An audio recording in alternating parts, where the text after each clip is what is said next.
Рантерес Барселонаны жазғы трансферлік жоспарларын шұғыл түрде өзгертуге мәжбүрлейтін шешім қабылдауы мүмкін. Ал оның ықтимал орнын басатын ойыншы ауыр жарақат алып қалды.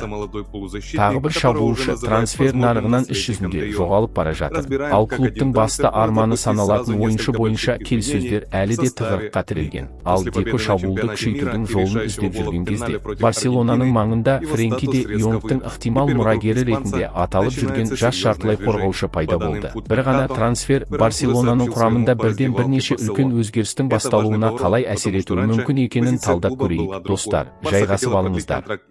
Бастаймыз. Ферран Торрес тағы да Барселонаның трансферлік нарығындағы басты тақырыптардың біріне айналды. Әлем чемпионатындағы жеңістен және Аргентинаға қарсы финалдағы шешуші голдан кейін оның мәртебесі айтарлықтай өсті. Енді испандық футболшының айналасында үлкен қозғалыс басталды. Ақпараттарға сүйенсек, Ферран өзінің жақын ортасына PSG-ға ауысқысы келетінін хабарлаған. Тіпті ол бұл шешімін Барселонадағы бірнеше командаласына да айтқан деген ақпарат бар. Бұл өте маңызды өзгеріс.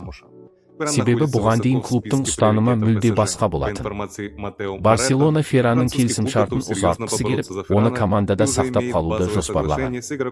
Алайда егер Ферран шынымен кеткісі келсе, каталондық клуб ұсыныстарды қарастыруға дайын, Ферранды көптен бері бақылап келеді. Луис Энрике оны Испания құрамасындағы бірге жұмыс істеген кезінен жақсы біледі, және оның әмбебаптығын жоғары бағалайды. Ферран қанатта да, шабуылдың ортасында да ойнай алады, және алдыңғы шепте бірнеше түрлі міндетті атқара алады. Париждік клуб үшін бұл өте маңызды. Өйткені команда Гонсало Рамош кеткеннен кейін жаңа шабуылшы іздеп жүр. Ферран PSG-ның басымдық беретін ойыншыларының қатарында тұр. Кейбір ақпараттарға сәйкес, француз клубы Ферран үшін күресуге дайын және футболшымен жеке келісімшарт бойынша бастапқы келісімге де келген. Ендігі қадам клубтар арасындағы келіссөздер. Барселона мен PSG жақын күндері келіссөз үстеліне отырып, трансфердің тиімді формуласын іздеуі мүмкін. Әзірге екі клуб арасында соңғы келісім жоқ. Бірақ Барселонаның ұсыныстарды тыңдауға дайын болуының өзі жағдайды түбегейлі өзгертеді. Каталондықтар Ферран үшін қаржылық жарысқа түсуді қаламайды. Клуб оған өзінің жалақы саясатына сәйкес жаңа келісімшарт ұсынуға дайын. Бірақ басқа командалар ұсынатын өте жоғары жалақыны қайталауға ниетті емес. Егер Ферран қалуды шешсе, Барселона жаңа келісімшарт бойынша жұмыс істейді. Ал егер ол кеткісі келетінін білдірсе, клуб трансферден лайықты ақша алуға тырысады. Барселонаның ең төменгі талабы түсінікті. Клуб Ферран үшін 2022 жылы Манчестер Ситиге төлеген шамамен 55 миллион еуроны қайтарғысы келеді. Әлем чемпионатынан кейін оның бағасы төмендеген жоқ. Өткен маусымда Ферран Ла Лигада 16 гол соқты. Кейін Испания құрамасының сапында әлем чемпионатында маңызды рөл атқарды. Ал Барселона сапында ол жалпы 65 гол соғып, 27 матчта 23 нәтижелі пас берген. Барселона Ферранды бағалайды. Бірақ оны командадағы ешкімге тиіспейтін ойыншы деп санамайды. Ол клуб жобасы үшін маңызды. Команда ішіне жақсы бейімделген және Ханси Фликке шабуылда көптеген тактикалық мүмкіндік береді. Бірақ егер футболшы мансабында жаңа кезең бастағысы келсе, клуб оны кез келген бағамен ұстап қалмайды. Мұнда тағы бір үлкен спорттық қауіп бар. Егер Ферран кетсе, Барселонада шабуылдың ортасында ойнайтын таза нұсқалар өте аз қалады. Нәтижесінде бұл жағдай Фликті жаңа орталық шабуылшы сатып алуды талап етуге одан әрі итермелеуі мүмкін. Осылайша бәрі қайтадан жаздағы басты мәселеге жаңа тоғыздықты іздеуге келіп тіреледі. Қазіргі жағдай мынадай: Ферран PSG-ға ауысуға ашық. Париждік клуб әрекет етуге дайын. Ал Барселона ресми ұсынысты күтуде және трансферден мүмкіндігінше көп ақша алғысы келеді. Келесі апта шешуші болуы мүмкін. Егер клубтар арасындағы келіссөздер тез жүріп кетсе, Ферран Торрестің Барселонадан кетуі әлдеқайда шынайы сценарийге айналады. Достар, бұл жағдай туралы пікірлеріңізді комментарийде жазыңыздар. Видеоны лайк басып, арнаға жазылуды ұмытпаңыздар. Қолдауларыңыз үшін үлкен рахмет. Соңғы видеомыз 500-ден астам лайк жинап жатыр. Сол себепті уәде еткенімдей, келесі күндері жаңа видеоларды бірден шығарып жатырмыз. Үлкен рахмет. Егер Ферран шынымен PSG-ға кетсе, Барселона үшін жаңа орталық шабуылшы іздеу мәселесі одан сайын қиындай түседі. Бірақ клубтың алдында тағы тағы бір проблема пайда болды. Хулиан Альваресті ала алмаған жағдайда қарастырылған нұсқалардың бірі ауыр жарақат алды. The Athletic мәліметінше, Борнмут шабуылшысы Адам Крупи Австриядағы маусым алдындағы дайындық кезінде 5-ші метатарсаль сүйегін сындырып, операция жасатқан.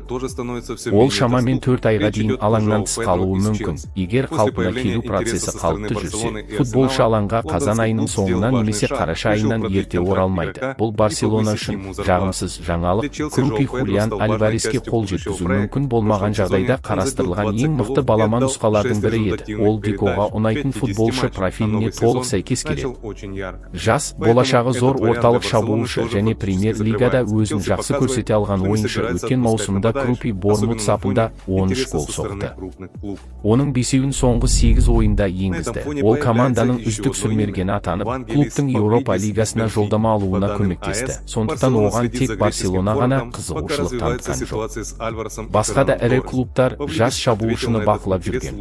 Алайда қазір жағдай өзгерді. Барселона оны жоспары ретінде қарастырғысы келген күннің өзінде бірнеше айға қатардан шығаратын жарақат клубты стратегиясын қайта қарауға мәжбүр етуі мүмкін. Оның үстіне Борнмут бұған дейін де футболшыны сатқысы келмеген.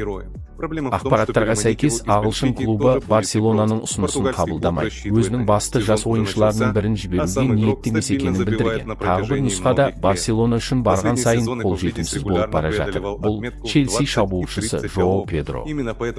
Барселона мен Арсеналдың қызығушылығы пайда болғаннан кейін лондондық клуб маңызды қадам жасады. Олар ойыншымен келісім-шартты ұзартуға және оның жалақысын көтеруге шешім қабылдады.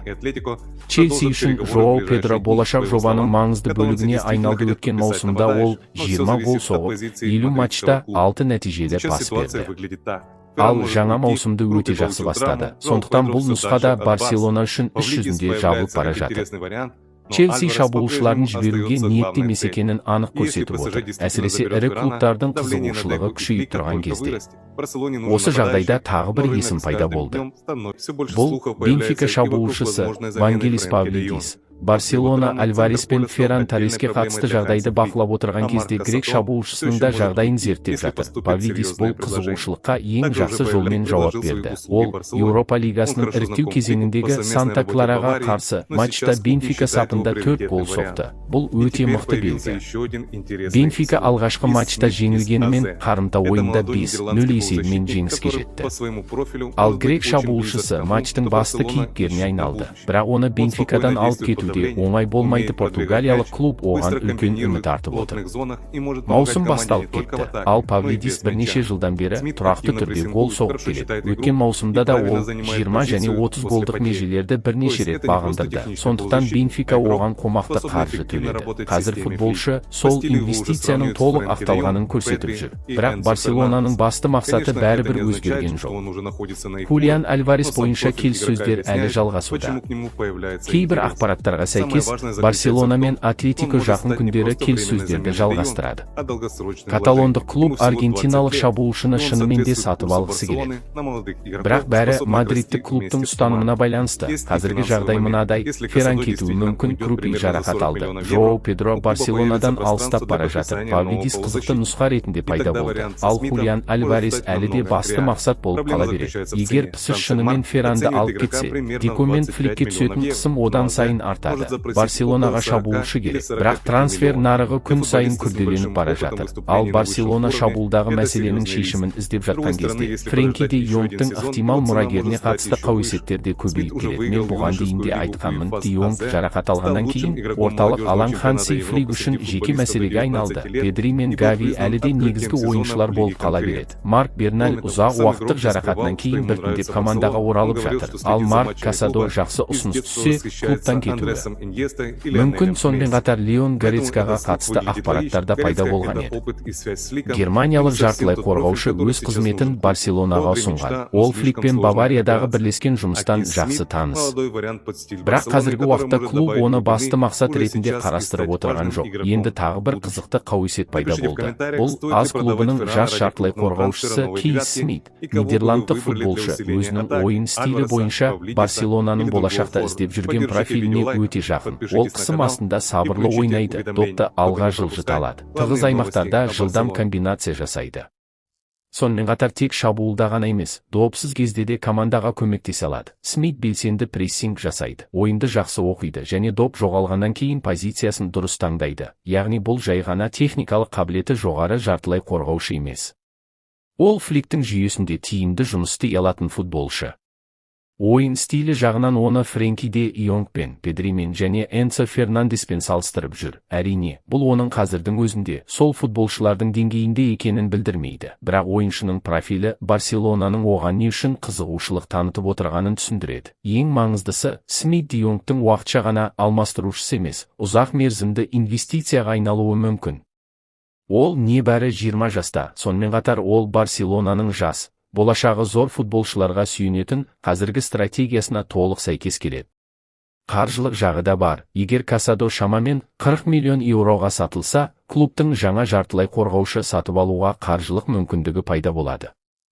Сол кезде Смит нұсқасы әлдеқайда шынайы болуы мүмкін.